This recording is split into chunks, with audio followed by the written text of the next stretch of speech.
আপোষহীন নেত্রী BNP chairperson Khaleda Zia, যা তাকে সবসময় অপ্রতিদ্বন্দ্বী রেখেছে জাতীয় সংসদ নির্বাচনগুলোতে। তার নেতৃত্বে ১৯৯১ ও ২০০১ সালে সরকার গঠন করে বিএনপি। খালেদা জিয়া যে সমস্ত আসনে নির্বাচন করেছেন সেগুলো পরবর্তীতে বিএনপির শক্ত ঘাঁটিতে পরিণত হয়েছে। খালেদা জিয়া বিজয়ী হওয়া আসনগুলোকে ভোটাররা সরকার পরিবর্তনের প্রতীক হিসেবে দেখেন। ৩টি জাতীয় নির্বাচনে ১৮টি আসনে ভোট করে সবগুলোতেই জয়লাভ করেন বিএনপি চেয়ারপারসন। এর মধ্যে স্বৈরাচার পতনের পর গণতন্ত্র পুনরুদ্ধারের নির্বাচনে ১৯৯১ সালে খালেদা জিয়া ৫টি আসনে প্রতিদ্বন্দ্বিতা করেন, যেগুলো হল বগুড়া ৭, ঢাকা ৫, ঢাকা ৯, ফেনী ১ এবং চট্টগ্রাম ৮। ৫টি আসনেই জয়লাভ করার পর তিনি ফেনী ১ আসনটি প্রতিনিধিত্ব করার সিদ্ধান্ত নেন এবং বাকি ৪টি আসন ছেড়ে দেন।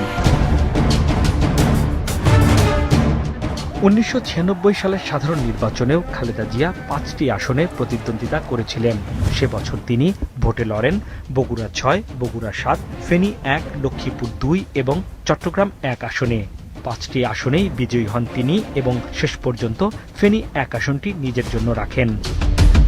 বিএনপি চেয়ারপারসন ২০০১ সালের সাধারণ নির্বাচনে বগুড়া ৬, বগুড়া ৭, ফেনী ১, লক্ষ্মীপুর ২ এবং চট্টগ্রাম ১ এই ৫টি আসনে প্রতিদ্বন্দ্বিতা করে সবগুলোতেই বিজয়ী হন এবং শেষ পর্যন্ত বগুড়া ৬ আসনটি নিজের জন্য রাখেন।